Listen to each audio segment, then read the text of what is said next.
Yasmeen Lari, Green Architect. The true story of Pakistan's first woman architect. Written by Marzia Abbas, illustrated by Hoda Haddadi. Even when she was little, Yasmeen Lari was a great listener. And that made her a great learner, too. When Yasmeen was 6, her country split in two, India and Pakistan. Yasmeen's parents welcomed hot, hungry, homeless refugees. Her baba oversaw the construction of shelters. Her mama cooked fancy desserts to raise funds. As the seasons passed, Yasmeen grew. She observed. She helped. She admired. She celebrated. Her mama and baba encouraged her and her sister to achieve great things, just like her brother. Yasmeen continued to listen and learn. 2 degrees, a marriage, and 8 years later, Yasmeen became Pakistan's first woman architect. She set up her practice in Karachi, the buzzing city by the sea. Rich, powerful clients flocked to Yasmeen's office. They were fickle and tough, but Yasmeen was up for the challenge. She envisioned, she measured, she drew, she instructed. Landmark by landmark, Yasmeen's towers of concrete, granite, and reflective glass scraped the sky. Yasmeen soared to Starchitect status. In between construction projects, Yasmeen explored old towns and villages with her husband, Suhail, a historian and photographer. She toured, she studied, she noted, she appreciated. Her heart swelled with pride as she dug deeper into her roots. But soon, Yasmeen noticed a disturbing trend. Urban developers tore down historic buildings to make way for malls and offices. Modern building materials, concrete and graphite, were shrouding urban centers in shades of gray. Cities around Pakistan were losing their distinct character. Pakistanis were outraged. Historic buildings had to be protected.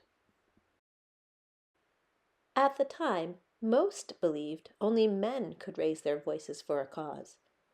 Yasmeen thought their mindsets were more ancient than the buildings she was fighting to conserve. She listened to their arguments. She raised her voice against them. She challenged their outlook. She dug deep for a creative solution. Week after week, Yasmeen pulled her community together to conserve historic sites in cities around Pakistan. An army of students, professors, journalists, and lovers of art and history came out of their homes to protect their history in a cultural street fest. Finally, a breakthrough. The government took notice. The historic buildings were declared heritage sites. No one could demolish them. Next, Yasmeen worked toward restoration. Scratch, scrape, scrub. Yasmeen and her helpers gently chipped away grime with grit. Word soon spread about Yasmeen's conservation work. She was invited to lead an ancient fort conservation project. By day, she instructed foreign engineers and architects on her team. By night, the keys to the fort and all its secret chambers jingled in Yasmeen's hands, an open invitation to travel through history. She roamed the fort's archways, admired murals, ran her hands over elaborate tile work, and glided through pearl-white marble corridors. The vernacular architecture and mud-lime plastering techniques amazed Yasmeen. Peace and grandeur enveloped her in the folds of history. But peace was suddenly shattered. Disaster struck. The earthquake shook Yasmeen too. The floods swept her peace away. Yasmeen witnessed mounds of rubble, bent metal, fierce floods. Building for rehabilitation was unlike any work she had ever done. Yasmeen listened to the woes of the villagers, to the pleas of the planet. Yasmeen listed the challenges: no shelter, no drainage, poverty, ticking clocks, extreme temperatures. Would Yasmeen rise to the challenge? Yasmeen learned about local building traditions. Villagers in the earthquake-prone areas used wooden cross-braced frames to strengthen walls. Those in the flood-prone areas used readily available riverside mud to build their huts. Yasmeen wanted to fuse their tried and tested techniques with her knowledge of design. Yasmeen pondered over tough questions. Are mud huts strong enough? After all these years, how are ancient heritage buildings still standing? Can low-cost structures be built?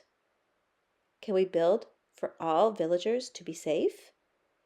Is it possible to build in an eco-friendly way? Yasmeen dug into her notes. She recalled the vernacular architecture from her travels around Pakistan. She remembered that lime was added to mud for extra durability. Yasmeen set herself a challenge: zero waste, low cost, zero carbon. Yasmeen narrowed down her building material options. No to fuel-intensive, carbon-emitting materials.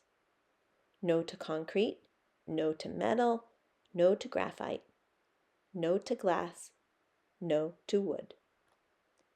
Yes to renewable, eco-friendly natural materials. Yes to bamboo, yes to mud, yes to lime. Yasmeen designed and sketched. For the earthquake-prone areas, she suggested bamboo crisscrossing lattice, sandwiching mud-lime brick walls from ground to ceiling.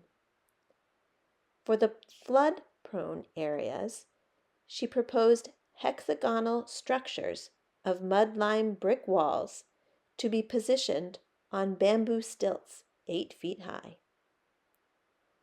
Yasmeen tested prototypes. Prototype success, double check.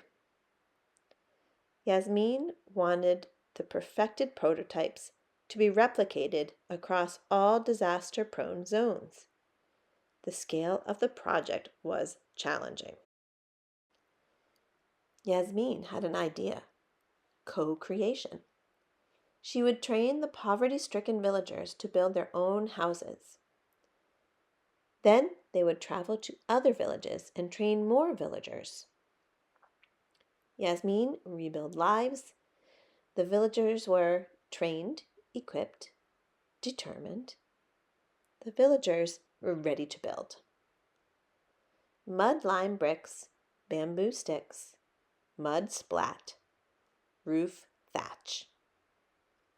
In a few years, Yasmeen's barefoot architecture blueprint had been used to build 40,000 disaster-resistant homes.